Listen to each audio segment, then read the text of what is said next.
wasn't working, but there was a good few hundred people there, and it was great. I really enjoyed it. Anyway, Alex has been kind of a good warm-up act a couple of times today. Jack Straw, who some of you will know of, or most of you know of, some of you might know, obviously a Labour cabinet minister, used to do things like this in his constituency in Blackburn. And Alex, he did an interview with them. What he did to get people's attention was get a newspaper and roll up the newspaper and set it on fire. And in that way, people would say, what's that crazy man doing? And they would stop to watch. And by the time the newspaper had burnt down to his hand, there was a big enough crowd had formed. And then his view was he could start speaking. So Alex, twice today you've been my burning newspaper. And we've survived. But I think it's Alex struck the right tone, which is, and we can have I'm sure, depending on what happens and who comes along, we can have a civilised conversation. I'm really proud of our country. Not just because I was born here, because to some extent being born here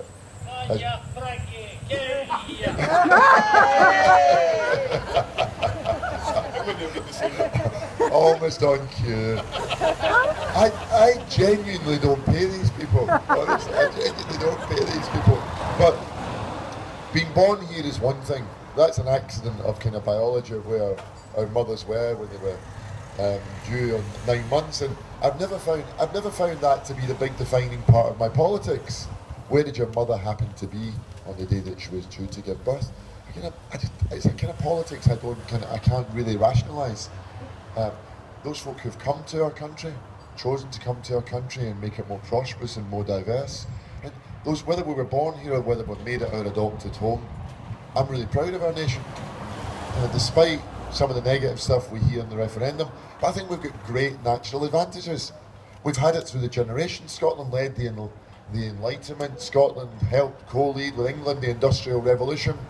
We helped give so much to the world for such a small nation. Adam Smith and a lot of good stuff. Yeah, Adam Smith and others, not just Adam Smith. You bloody Tory. But the fact is, all through the ages, Scotland has led for decades, indeed centuries. For such as no small country has ever influenced the world as much as Scotland. And we do that partly because we're part of the United Kingdom.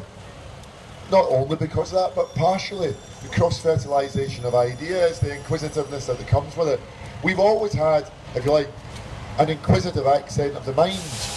It's one of the things that has helped Scotland lead the world, that inquisitive accent of the mind. We always ask why and how does this happen? Why are we doing it this way? And it's the same with the referendum. The great inventors that were Scots always asked why. The great innovators and engineers who were Scots always asked how or why not. And that inquisitive accent of the mind and occasional cantankerousness is an approach we should take in the referendum. Why is it in our interest to leave the United Kingdom? How would it work? What currency would we use? How would we pay the bills? How would our armed forces be structured?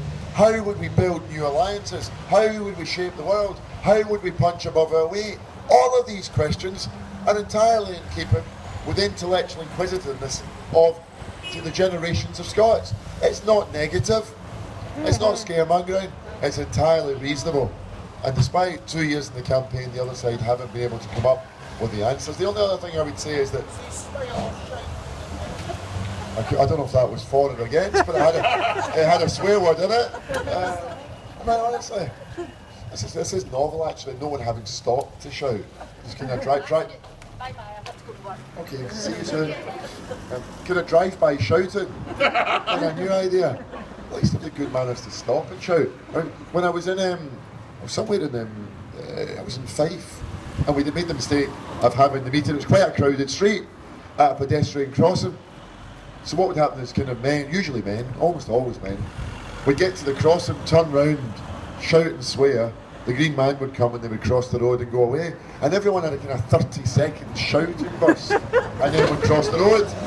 And I've never wanted to I was hoping the traffic lights would get stuck or broken so they would have to actually have a conversation, but that's not the way it works.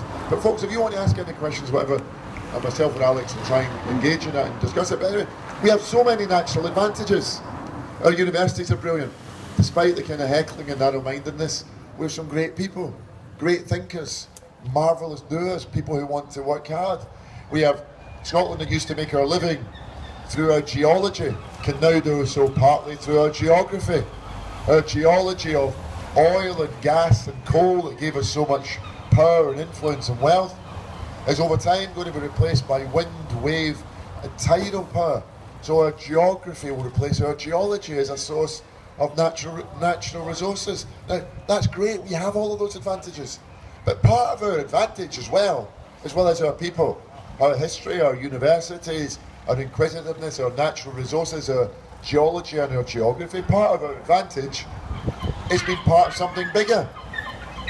My argument is there's nowhere better than Scotland, but there is something bigger. And I would hazard a guess that in a world where Russia is resurgent, China is growing again.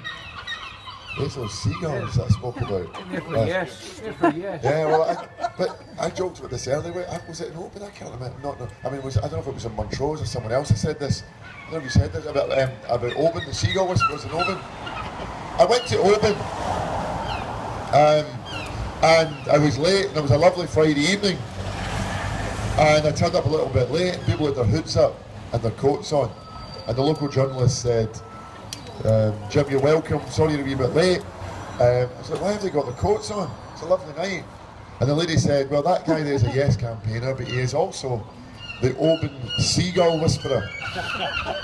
And he has summoned all the seagulls to come and do their business on your head.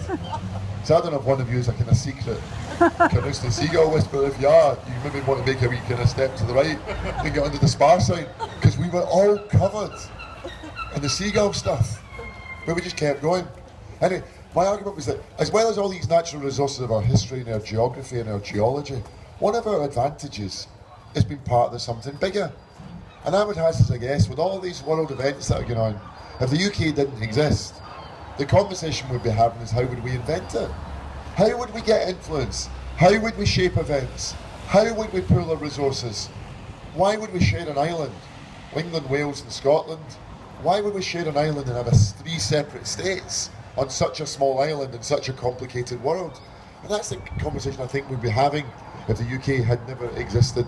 So, for those who are campaigning for the Yes campaign, good luck to you. Those who are supportive of No, please get involved in the campaign. I said this earlier, this isn't a contest between people who don't love our country. We all love our country, we all want what's best for our country.